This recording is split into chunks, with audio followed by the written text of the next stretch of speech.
Everyone, welcome back to my channel which is Arushi's notes. तो पिछली video में हमने पढ़ा था एडिंग मैन्योर एंड फर्टिलाइज़र और रिमूविंग वीड, ठीक है। और इस वीडियो में हमने पढ़ना है हमने पढ़ा था इरिगेशन भी साथ में। तो पिछली वीडियो में हमने 3 टॉपिक कवर किए थे, एडिंग मैन्योर एंड फर्टिलाइज़र और इरिगेशन, और साथ में एक टॉपिक किया था प्रोटेक्शन फ्रॉम वीड। और इस चैप्टर के अब सिर्फ 2 ही टॉपिक्स बचे हैं, जो है आपके पास हार्वेस्टिंग एंड स्टोरेज। अब ये दोनों टॉपिक्स करने के बाद ये पूरा चैप्टर ख़त्म हो जाएगा। तो इस वीडियो में मैं क्या करूँगी कि ये दोनों टॉपिक्स करवा दूँगी अभी, और साथ में फटाफट इस चैप्टर के क्विक रिवीजन भी करा दूँगी। और जो इसका नेक्स्ट वीडियो आएगी उसके अंदर इसके बैक एक्सरसाइज यानी एनसीईआरटी क्वेश्चंस और साथ में मैं एक्स्ट्रा क्वेश्चंस बता दूँगी, ठीक है। तो जल्दी से जो 2 बचे टॉपिक है वो शुरू करते हैं। तो हमारे पास सिर्फ 2 टॉपिक्स बचते हैं, जिसमें था हार्वेस्टिंग एंड स्टोरेज। तो सबसे पहले हार्वेस्टिंग क्या होता है? हार्वेस्टिंग होता है हार्वेस्टिंग ऑफ ए क्रॉप एक इम्पॉर्टेंट टास्क है। अब आपने सबसे पहले आपने सॉइल प्रिपेयर कर ली, आपने अपनी सॉइल को लूज़ भी कर लिया, टर्न भी कर लिया, प्लो हुए या कल्टीवेटर से सीड भी डाल दिए, ठीक है। उसके बाद आपने मैन्योर भी डाल दिया, फर्टिलाइज़र भी डाल दिया, पानी भी प्रॉपर दे दिया। अब आपकी जो फसल है, जो आपकी क्रॉप है, अच्छी तरह तैयार हो गई है। जब वो तैयार हो जाती है तो जब उसको काटते हो उसको कहते हैं हार्वेस्टिंग, ठीक है। तो the cutting of crop after it is mature is called harvesting. तो हार्वेस्टिंग में क्या किया जाता है कि क्रॉप्स को एकदम उनका जो ग्राउंड होता है, जहाँ से मतलब पूरे ग्राउंड से बिल्कुल पास से क्लोजली काटा जाता है। और यूजली इसमें हमारे को 8 से 4 महीने लगते हैं, मतलब 8 to 4 मंथ लगते हैं सीरियल क्रॉप को मेच्योर होने में। अगर आप कोई सीरियल क्रॉप ग्रो कर रहे हो तो उसको टोटल टाइम लगेगा 8 से 4 मंथ्स। तो 8 से 4 मंथ्स के बाद आप अपनी क्रॉप की हार्वेस्टिंग कर सकते हो। उसके बाद हार्वेस्टिंग हमारी कंट्री में मैनुअली होती है बाय सिकल या मशीन से, जिसको बोलते हैं हार्वेस्टर। तो प्लो, सिकल और एक और खुरपी की जो पिक थी, जब मैंने ये चैप्टर शुरू किया था स्टार्टिंग में ही इन तीनों टूल्स की पिक मैंने आपको दिखा दी थी। तो अगर किसी को देखना हो तो मेरी फर्स्ट वीडियो देख सकते हो, ठीक है। फर्स्ट जब मैंने शुरू किया था इस चैप्टर का तो उसमें दिखाए थे। और वैसे भी इधर भी एक फ़ोटो बनी हुई है, तो ये आपके पास सिकल है, ठीक है। उसके बाद हार्वेस्टेड क्रॉप में जब आपकी फसल जो है वो पूरी तरह मैच्योर हो गया और अब आपने उसको मतलब कि काटना है, तो क्या होगा कि जो हार्वेस्टेड क्रॉप होती है उसमें जो ग्रेन्स होते हैं, मतलब कि जो दाने होते हैं, उसको सेपरेट करना पड़ता है। और सेपरेट करना जो है वो बहुत ज़्यादा ज़रूरी होता है। हाँ, तो जो मतलब कि जो आपके हार्वेस्टेड क्रॉप है उसके अंदर से जो ग्रेन होते हैं उसको सेपरेट करना पड़ता है फ्रॉम द शाफ्ट। शाफ्ट मतलब कि जो आपकी फसल होगी और उसके अंदर से आपको जो अपने ग्रेन है वो सेपरेट करने होंगे। तो उस प्रोसेस को कहते हैं थ्रेशिंग। तो मतलब कि जब आप अपनी कोई भी क्रॉप है, उस हार्वेस्टेड क्रॉप है, उसमें से ग्रेन सेपरेट करते हो शाफ्ट से, उस प्रोसेस को कहते हैं थ्रेशिंग। और ये होता है with the help of machine, जिसको कहते हैं कंबाइन, जो एक हार्वेस्टर भी है और थ्रेशर भी है। मतलब कि ये फसल को काट भी देता है जब वो पूरी तरह मैच्योर हो जाती है, और बाद में उनके ग्रेन्स को सेपरेट आउट भी कर देता है। तो इसके लिए इसको बोलते हैं कंबाइन। आपकी एनसीईआरटी में ये फ़ोटो है, ये कंबाइन की, ये वाली। उसके बाद मतलब कि उसके बाद आता है कि फार्मर्स जो स्मॉल होल्डिंग्स ऑफ लैंड, हाँ मतलब कि जो वो फार्मर्स, वो वाले फार्मर्स जिनके पास ज़मीन इतनी ज़्यादा नहीं होती या थोड़ी थोड़ी ज़मीन होती है, वो अपना जो साफ़ सफाई होती है अपनी फसल की या ग्रेन की सेपरेशन करना शाफ्ट से, तो वो किससे करते हैं? विनोइंग से। और विनोइंग ऑलरेडी आप पढ़ चुके हो 7th क्लास में। उसके बाद आता है स्टोरेज, ठीक है। तो इसमें बस इतना ही था कि जब आप कटिंग होती है आपकी क्रॉप की, जब वो मैच्योर हो जाती है उसको कहते हैं हार्वेस्टिंग। तो उसमें क्या होता है कि आप बिल्कुल जो आपके ग्राउंड से आप अपनी फसल को काट देते हो, और 8 से लेकर 4 महीने लगते हैं। और हार्वेस्टिंग या सिकल से होती है या हार्वेस्टर से होती है। अब जब आप अपनी फसल को काट रहे हो तो उसके अंदर जो ग्रेन है उसको सेपरेट करना पड़ता है फ्रॉम द शाफ्ट, उसको कहते हैं थ्रेशिंग। और ये किसकी मदद से होता है? कंबाइन, जो कि एक हार्वेस्टर भी है और थ्रेशर भी। उसके बाद फार्मर जिनके पास कम ज़मीन होती है या जिनके थोड़े से छोटे ही खेत होते हैं, वो क्या करते हैं? वो विनोइंग से सेपरेट करते हैं, ठीक है। उसके बाद आता है स्टोरेज। तो स्टोरेज शुरू करने से पहले एनसीईआरटी में एक येलो कलर का बॉक्स बना हुआ है, जो उस टॉपिक का बॉक्स का नाम है हार्वेस्ट फेस्टिवल्स। ठीक है, तो इसमें कुछ खास है नहीं, तो जो इम्पोर्टेंट मैं वही बता देती हूँ कि 3 या 4 महीने के बाद उनका जो, क्योंकि मेहनत है, आगे फसल, एक फार्मर है वो अपना पूरा पूरा मतलब कि बहुत ज़्यादा हार्ड वर्क करके अपना मतलब कि डेली उनको पानी देना, दोपहर में भी वो खड़े होके देखना, तो जब उनकी फसल पूरी तैयार हो जाती है तो उनको भी एक खुशी मिलती है। ठीक है, तो उनको भी अच्छा लगता है क्योंकि उन्होंने बहुत ज़्यादा मेहनत की होती है। तो बस यही है। तो उस पीरियड को एंजॉय करते हैं इंडिया में, तो उसको बोलते हैं बैसाखी। ठीक है, पंजाब में, है ना। तो उस टाइम पे जो आपकी फसल जब पूरी मैच्योर हो जाती है तो फिर तो वो काट देते हैं, और ये बहुत ही ज़्यादा जो फार्मर्स हैं, जो किसान हैं, उनके लिए बड़ी अच्छी बात होती है अगर उनकी फसल पूरी मतलब कि प्रॉपर निकल जाए, अच्छी निकल जाए, क्योंकि वो बहुत ज़्यादा इस पे मेहनत करते हैं, अपना पूरा हार्ड वर्क लगाते हैं इस पे। ठीक है, उसके बाद आता है स्टोरेज। उसके बाद स्टोरेज होता है कि अब आपकी फसल हो गया, आपने काट भी ली और उसके ग्रेन्स भी सेपरेट कर दिए, बट आपको कहीं ना कहीं तो स्टोर करना पड़ेगा ना। तो स्टोरेज इम्पॉर्टेंट एक टास्क है, अगर हार्वेस्टेड ग्रेन्स को अगर आपको ज़्यादा देर तक रखना है, क्योंकि मोस्टली गांव वाले इलाकों में क्या होता है, या पिंड वगैरह में क्या होता है कि क्योंकि उनकी जो जगह होती है बहुत ज़्यादा होती है, तो उनकी फसल भी उतनी ज़्यादा होती है, तो वो क्या करते हैं, वो करते हैं कि अपना जो है मतलब कि जो फसल है उसको स्टोर करके रखते हैं।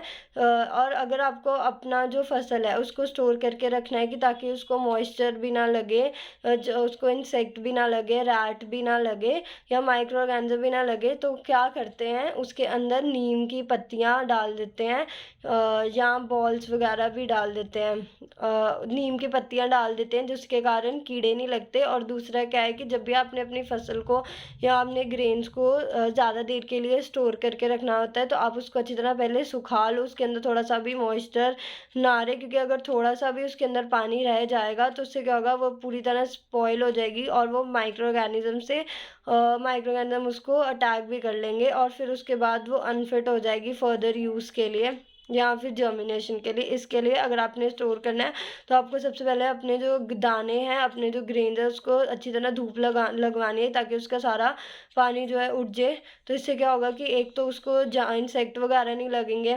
ठीक है, और उसके बाद है कि फार्मर्स जो होते हैं क्या करते हैं कि जो अपना ये जो फसल है वो बड़े बड़े जूट बैग्स में स्टोर करते हैं या मेटालिक बिन्स में।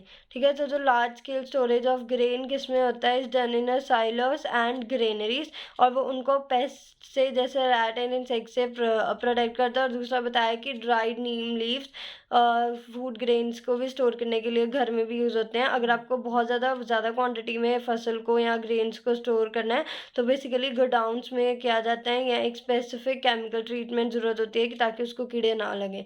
ठीक है, उसके बाद एक एनसीईआरटी में एक टेबल है कि जैसे आपको अपनी नोटबुक में मतलब कि एक टेबल बनाना है फूड का, और क्या क्या उनके सोर्सेज है, जैसे मिल्क, बफेलो, शीप, गोट वगैरह, है ना।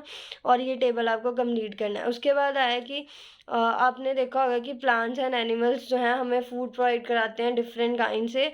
ठीक है, तो जो कई लोग की जो हैं जो कोस्टल एरिया में रह रहे हैं वो भी फ़िश भी कंज्यूम करते हैं एज अ मेजर पार्ट उनके डाइट, वो फ़िश भी खाते हैं। तो प्रीवियस क्लासेस में आप पढ़ चुके हो कि फूड सिर्फ हम प्लांट से नहीं ऑब्टेन करते, हम कई लोग की फ़िश खाते हैं या नॉन वेज वगैरह भी।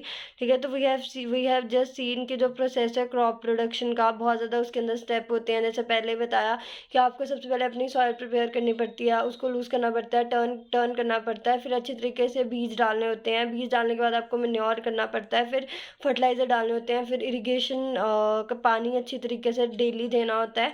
ठीक है, फिर उसके बाद आपको जो अनवांटेड प्लांट्स भी कई बार लग जाते हैं, आप जो आप क्रॉप उगा रहे हो तो उसको रिमूव करना होता है। ठीक है, उसके बाद आपको हार्वेस्टिंग करनी पड़ती है, फिर उसके बाद स्टोरेज करना पड़ता है। तो इसमें क्या होता है कि कई लोग की ऐसी वे में जैसे क्रॉप प्रोडक्शन होती है, तो कुछ लोग क्या करते हैं एनिमल्स को घर पे रेयर करते हैं, या फार्म्स पे जैसे आपने पोल्ट्री फार्म देखे होंगे, है ना, या डेयरी देखी होगी, तो उसमें बहुत ज़्यादा जो एनिमल्स होते हैं वो एक ओनर होता है वो रेयर करता है ना। तो फार्म्स में रेयर करते हैं यहाँ, और उस एनिमल को, जो भी आप रेयर कर रहे हो, उसको प्रॉपर फूड दिया जाता है, शेल्टर दिया जाता है, केयर दी जाती है। तो जब ये बहुत ज़्यादा बड़े स्केल में होता है तो उसको कहते हैं एनिमल हस्बेंड्री। उसके बाद वही है कि फ़िश गुड है हेल्थ के लिए, हमें कॉड लिवर ऑयल भी मिलता है फ़िश से, जो कि विटामिन डी में काफ़ी ज़्यादा रिच होती है। और एक इधर पहेली ने क्वेश्चन पूछा कि उसकी मदर जो है वो ड्राइड नीम लीव्स डालती है आयरन ड्रम में। तो इसके लिए डालते हैं कि ताकि उसको कीड़े ना लगन और वो एकदम सेफ़ हो गया, आपकी जो ग्रेन्स हैं या जो आपका दाने हैं वो एकदम सेफ़ रहें। और उसके बाद अब ये पूरा जो चैप्टर है वो ख़त्म हो गया है, ठीक है। पूरा फर्स्ट चैप्टर स्टार्टिंग से लास्ट तक पूरा ख़त्म है, ठीक है। अब मैं क्या करूँगी, अब मैं फटाफट इसको जो है रिवाइज़ करा दूँगी, जो मेन इंपॉर्टेंट चीज़ें हैं। और इसकी जो मेरी जो नेक्स्ट वीडियो होगी उसके अंदर इसकी बैक एक्सरसाइज हो जाएगी, और इस चैप्टर के जितने भी एक्स्ट्रा क्वेश्चंस बनते हैं मैं वो सारे बोलूँगी, तो जिसको लिखने होंगे वो लिख लेना, ठीक है। तो स्टार्टिंग में मतलब कि जो फर्स्ट चैप्टर था, मतलब कि जो है स्टार्टिंग में सबसे पहले आया था क्रॉप क्या होती है। तो क्रॉप होती है कि जब when plants of the same kind, जब आप बहुत ही लार्ज स्केल में या बहुत ही बड़े एरिया में कल्टीवेट करते हो तो उसको बोलते हैं क्रॉप, ठीक है। उसके बाद आया था दो तरीके की क्रॉप होती है हमारे पास, खारिफ क्रॉप, रबी क्रॉप। खारिफ क्रॉप बेसिकली जो आप रेनी सीजन में ग्रो करते हो उसको बोलते हैं kharif crop, and rabi crop होती है जिसको आप मतलब कि विंटर सीजन में ग्रो करते हो। तो खारिफ क्रॉप का सीज़न इसमें आ जाएगा कि जून टू सितंबर, और उसके एग्जांपल आ जाएंगे जैसे पैडी, मेज, सोयाबीन, ग्राउंडनट, ठीक है। और मतलब कॉटन। और रबी क्रॉप की एग्जांपल वीट, ग्राम, पी, मस्टर्ड, लाइन सीड, और पल्सेस एंड वेजिटेबल को गर्मियों के दौरान। उसके बाद एक क्वेश्चन है कि पैडी क्यों नहीं विंटर सीजन में ग्रो की जाती, क्योंकि उसको बहुत ज़्यादा पानी की ज़रूरत पड़ती है। उसके बाद एग्रीकल्चर प्रैक्टिसेस आ जाएगा, ये मोस्टली एक या दो नंबर में आएगा, कि जैसे सॉइल प्रिपेयर करना, सोइंग करना, मैन्योर फर्टिलाइजर डालना, इरिगेशन करना, वीड से प्रोटेक्ट करना, हार्वेस्टिंग करना, स्टोरेज करना। उसके बाद आता है सबसे पहले प्रिपरेशन ऑफ सॉइल। तो preparation of soil first step होता है, ये क्यों ज़रूरी है, क्योंकि अगर आप अपनी सॉइल को लूज़ नहीं करोगे, टर्न नहीं करोगे, तो वो जो उसकी जो भी आप क्रॉप लगा रहे हो उसकी जो रूट्स हैं वो ज़्यादा डीप नहीं जाएंगी। तो अगर आप लूज़ एंड टर्न करोगे, जिसके कारण क्या होगा, अपनी सॉइल को लूज़ एंड टर्न करोगे, तो जो भी आप प्लांट लगा रहे हो इससे क्या होगा कि जो रूट्स हैं वो ईजिली डीपली अंदर जा सकेंगे, और अब मतलब कि रिस्पायर कर सकेंगे, और वहाँ पे माइक्रो ऑर्गेनिज्म वगैरह भी ग्रो होंगे। वो फार्मर्स फ्रेंड भी होते हैं, और वो ह्यूमस भी डाल देंगे, जब आपकी सॉइल और अच्छी हो जाएगी। एंड सॉइल के अंदर बाकी भी मिनरल्स होते हैं, बाकी भी चीज़ें होती हैं जो एक प्लांट को ज़रूरत होती है, ठीक है। तो डेड डिकम्पोज प्लांट, जैसे कोई मिट्टी है उसके अंदर बड़े ज़्यादा जीव जंतु भी होते हैं, तो कोई उसका मर वगैरह भी गया तो उसका जो डेड एंड डिकम्पोज प्लांट है वो भी मिट्टी में जाएगा, वो भी न्यूट्रिएंट प्रोवाइड कराएगा। तो उसके बाद था कि the process of loosening and tilling of the turning of the soil, उसको कहते हैं प्लोइंग या टिलिंग। और ये किससे होता है, ये प्लो से होता है। प्लो किससे बना होता है, आयरन या वुड से। अगर सॉइल बहुत ही ज़्यादा ड्राई है तो आपको उसको पानी देना पड़ेगा, ठीक है। एंड जो प्लॉट फील्ड होती है उसके बाद बिग क्लम्स होते हैं सॉइल के, उसको कहते हैं क्रम्स। और बहुत ज़रूरी होता है इन क्रम्स को ब्रेक करना, क्योंकि अगर आप ब्रेक नहीं करोगे तो आपका जो वो जो मिट्टी है वो अनइवन हो जाएगी और प्लांट भी सही ढंग से ग्रो नहीं करेंगे। और फिर आपको लेवलिंग करनी पड़ती है, तो आप लेवलर से करते हो, ठीक है। उसके बाद एग्रीकल्चर इम्प्लीमेंट, तो जब आप प्लोइंग करते हो तो किन 3 टूल से करते हो, तो है प्लो, होए, कल्टीवेटर। सो प्लो बेसिकली पुराने टाइम से यूज़ आ रहा है, ये सॉइल को टिलिंग करने में, फर्टिलाइजर डालने में, वीड को रिमूव करने में, सॉइल को टर्न करने में। सो ये वुड से बना होता है यहाँ, और इसे पेयर ऑफ वुल्स डाल दें तो इनके पास स्ट्रॉन्ग ट्रायंगुलर आयरन टाइप होता है जिसको कहते हैं प्लो शेयर। और मेन पार्ट होता है प्लो का लॉग ऑफ वुड जिसको कहते हैं प्लो शाफ्ट, और एक हैंडल होता है, और दूसरा पार्ट बुल्स के नेक पे होता है। उसके बाद आता है हो इज सिंपल टूल, जो वीड वगैरह या loosening the soil. Long road होती है वुड की, स्ट्रॉन्ग ब्रॉड, और बेंड प्लेट होता है आयरन का जो फिक्स्ड होता है एक एंड पे, ठीक है, जो काम करता है एक ब्लेड की तरह, ठीक है। एंड ये भी एनिमल्स पुल करते हैं। देन कल्टीवेटर्स, जैसे ट्रैक एंड ड्राइव कल्टीवेटर्स आ गए हैं, ये टाइम भी सेव करते हैं और लेबर भी। उसके बाद हमने पढ़ा था सोइंग। सोइंग का मतलब होता है जो आप मिट्टी में बीज डालते हो तो आप चेक कैसे करोगे कि कौन सा बीज अच्छा है, कौन सा बीज नहीं अच्छा। तो आपने क्या करना है, एक बीकर लेना है, उसके अंदर पानी डालना है, आपने उसके अंदर बीज डाल देना है, उसको अच्छी तरह घुमाना है। तो जो बीज नीचे बैठे होंगे वो अच्छे हैं, जो बीज ऊपर तैरे होंगे वो खराब है। उसके बाद आता है ट्रेडिशनल टूल्स। तो जो ट्रेडिशनल टूल्स जिससे आप मतलब कि अपने सीड्स सो कर सकते हो, तो उसमें क्या होता है, एक शेप लाइक फनल होता है, उसको पूरी तरीके से सीड से भर देते हैं, और वो कनेक्टेड होता है 2 या 3 पाइप से, और उसके नीचे शार्प एंड्स होते हैं, और उसको द पेयर ऑफ बुल्स चला रहे होते हैं। तो जैसे जैसे जाते जाएगा वैसे वैसे ही वो बीज जो है मिट्टी में डलता जाएगा।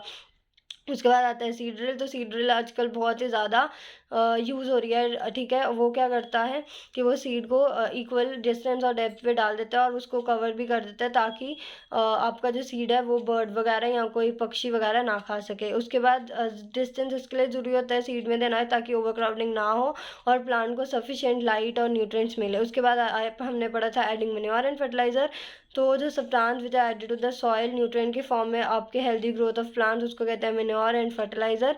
क्योंकि सॉइल के पास डिफरेंट न्यूट्रिएंट्स भी होते हैं एंड ये सारे न्यूट्रिएंट्स एसेंशियल होते हैं ग्रोथ के लिए, किसी भी प्लांट के लिए। तो फार्मर क्या करता है, वो सेम क्रॉप सेम फील्ड में ग्रो करता है। इससे क्या होता है कि वो जो सॉइल होते हैं उसमें उस न्यूट्रिएंट की कमी आ जाती है। तो उस न्यूट्रिएंट की कमी को पूरा करने के लिए जो फार्मर्स होते हैं वो क्या डालते हैं, मैन्योर एंड फर्टिलाइज़र, उसको बोलते हैं मैन्योरिंग। सो मैन्योर का होता है एक ऑर्गेनिक सब्सटेंस होता है जो डिकम्पोजिशन से मिलता है प्लांट और एनिमल वेस्ट। उसमें क्या होगा कि फार्मर एक पिट करेंगे, उसके अंदर जितना भी अपना डेड या डिकम्पोज एनिमल वेस्ट है, ठीक है, वो उसके अंदर डाल देंगे। फिर वो डिकम्पोज होता जाएगा बाय द माइक्रोब्स और फिर एक मतलब कि निकलेगा खाद टाइप, उसको कहेंगे मैन्योर। उसके बाद हमने पढ़ा था फर्टिलाइजर्स। फर्टिलाइजर्स बेसिकली केमिकल्स होते हैं जो आपको केमिकल इंडस्ट्री से मिलते हैं एंड ये पर्टिकुलर एक ही न्यूट्रिएंट में रिच होते हैं, जैसे यूरिया हो गया, अमोनिया हो गया, सल्फेट हो गया, नाइट्रोजन हो गया, फॉस्फोरस, पोटाशियम हो गया। फर्टिलाइजर्स क्योंकि केमिकल है उसकी एक लिमिट है, अगर आप एक्सेस यूज़ करोगे तो ये सॉइल अनफर्टाइल कर देता है, वाटर पोल्यूशन कर देता है, बट ये कि बेटर यील्ड दे देता है। तो अगर आपने अपना अच्छी मतलब कि टेक्सचर मेंटेन करना है तो आप मैन्योर यूज़ कर सकते हो, ये टेक्सचर इंप्रूव कर देगा और वाटर रिटेनिंग कैपेसिटी भी दूर कर देगा अच्छी। उसके बाद कि आप क्रॉप रोटेशन कर लो कि ऑल्टरनेट आप अपनी क्रॉप लगा सकते हो। उसके बाद एक डिफरेंस था फर्टिलाइजर और मैन्योर के बीच में। उसके बाद हमने पढ़ा था एडवांटेज ऑफ मैन्योर। उसके बाद हमने पढ़ा था इरीगेशन। सो इरीगेशन होता है कि द मतलब कि the supply of water to crop at regular intervals, उसको कहते हैं इरीगेशन। ऑफ कोर्स अगर एक प्लांट अलग अलग है तो उसका जो पानी देने का तरीका होगा या कितने टाइम तक देना है वो भी अलग करेगा, उसकी फ्रीक्वेंसी अलग करेगी। सो हमारे पास जो सोर्सेज थे इरीगेशन के, वो हमने पढ़े tubewell, ponds, lake, river, dams and canals. उसके बाद ट्रेडिशनल जो हमारे पास मेथड होते हैं इरीगेशन के लिए वो है मोट, चेन पम्प, ढेकली, राहत। और जो मॉडर्न मेथड है उसमें है sprinkler system, drip system. Sprinkler system बहुत ही ज़्यादा यूज़फुल है जहाँ पे आपकी ज़मीन अनइवन है, यहाँ जहाँ पे पानी की कमी है ना। तो परपेंडिकुलर पाइप्स होती हैं, उनके नोजल होते हैं, वो सारे एक मेन पाइप से कनेक्टेड होंगे रेगुलर इंटरवल पे। तो जब वाटर उन पाइप से फ्लो होता है अंडर प्रेशर एंड वो फिर नोजल से एस्केप होता है एंड वो स्प्रिंकल होता है पूरी तरह, क्योंकि नोजल तो वो रोटेट करे तो स्प्रिंकल होगा। तो ये बहुत ज़्यादा यूज़फुल है लॉन्स कॉफ़ी प्लांटेशन में। और उसके बाद आता है ड्रिप सिस्टम। इसमें क्या होता है कि वाटर जो है वो ड्रॉप बाय ड्रॉप हर एक रूट पे पहुंचता है एंड ये बेस्ट टेक्निक है watering fruit plants, garden and trees. और ये भी वहाँ पे है जहाँ पे पानी की कमी है और इस सिस्टम में आपका पानी बिल्कुल भी वेस्ट नहीं होता। उसके बाद आता है प्रोटेक्शन ऑफ वीड। तो वीड का होता है कि जब आप कोई क्रॉप ग्रो कर रहे हो तो उस खेत में आपके पास उस क्रॉप के साथ अनइवन प्लांट भी ग्रो कर लेते हैं जो आपको चाहिए नहीं होते, तो उसको बोलते हैं वीड। और उस रिमूवल ऑफ वीड को बोलते हैं वीडिंग। वीडिंग बहुत ज़्यादा नेसेसरी होती है क्योंकि अगर आपने अपने वीड रिमूव नहीं किए तो वो आगे जाके आपके ही प्लांट के साथ कम्पीट करेंगे, जिसके कारण आपके जो प्लांट है उसको प्रॉब्लम आएगी, ठीक है। इसके लिए वीडिंग बहुत ही ज़्यादा ज़रूरी होती है और वो हार्वेस्टिंग में भी इंटरफेयर करते हैं और कई बार वो पॉइजनस होते हैं एनिमल्स के लिए भी और ह्यूमन बींग्स के लिए भी। तो फार्मर डिफरेंट वेज अडॉप्ट करते हैं इसको मतलब कि कंट्रोल करने का। एक है टिलिंग बिफोर सोइंग, कि अच्छी तरह आप खुदाई कर लो, चेक कर लो कि कुछ है तो नहीं। तो इससे क्या होगा, आपकी वीड भी मर जाएगी एंड फिर आप उसको ड्राई कर सकते हो, फिर उसके बाद उसको मिक्स कर सकते हो सॉइल में। और बेस्ट टाइम होता है वीड को रिमूव करना इससे पहले कि वो फ्लावर और सीड प्रोड्यूस करने, उससे पहले अगर आप उसे रिमूव कर दोगे तो वो बेस्ट टाइम होगा। और मैनुअल रिमूवल इंक्लूड करता है फिजिकल रिमूवल ऑफ वीड, जब आप अपरूटिंग करते हो या cutting them close to the ground time to time से। तो बेसिकली एक खुरपी से होता है और सीड ड्रिल भी आप यूज़ कर सकते हो। तो वीड हमारे पास वीड्स को आप केमिकल भी कंट्रोल कर सकते हो जिसको कहते हैं वीडीसाइड्स। सो वीडीसाइड्स कैसे आपने पानी के अंदर डिल्यूट कर लेना है, उसको स्प्रे कर लेना है। पर ये केमिकल्स हैं तो फार्मर्स क्या करते हैं, अपना नाक वगैरह अच्छी तरह ढकते हैं। उसके बाद हमने पढ़ा अभी जस्ट इसमें हार्वेस्टिंग एंड स्टोरेज। तो हार्वेस्टिंग मैंने बताया कि हार्वेस्टिंग एक इम्पॉर्टेंट है। तो the cutting of crop after it is mature, उसे कहते हैं हार्वेस्टिंग। तो एक जो सीरियल क्रॉप है उसको 8 से लेकर 4 महीने लगते हैं मेच्योर होने के लिए, ठीक है। तो हार्वेस्टिंग में क्या होगा कि क्रॉप्स आप उसके ग्राउंड से ही पुल कर लेते हो।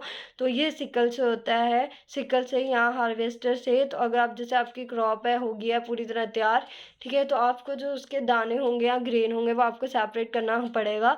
तो आप उसको सेपरेट करोगे फ्रॉम द शाफ, और उस प्रोसेस को कहते हैं थ्रैशिंग। तो इसे कंबाइन से आप कर सकते हो, कंबाइन, ठीक है। तो कंबाइन को आप हार्वेस्टर की तरह भी यूज़ कर सकते हो और थ्रेशर की तरह भी यूज़ कर सकते हो। तो फार्मर जिनके पास ज़मीन थोड़ी कम है या खेत कम है, तो वो इसकी सेपरेशन विनोइंग से करते हैं। उसके बाद आता है स्टोरेज।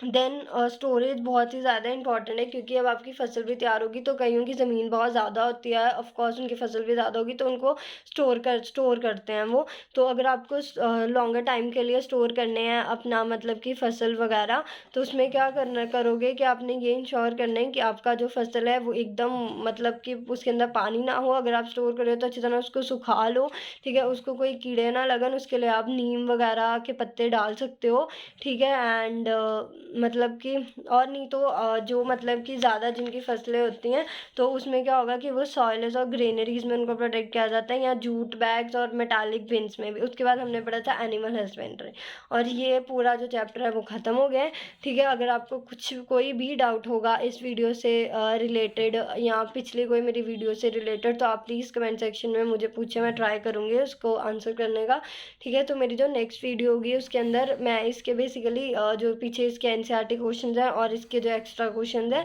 वो मैं सारे डिक्टेट कराऊंगी, ठीक है। And thank you. अगर आपको कुछ भी अच्छा लगता है मेरी वीडियोस में, और अगर आपको कोई भी इन्फॉर्मेशन मिलती है, then please do like, share, comment and subscribe to my YouTube channel which is Arushi's notes. Thank you.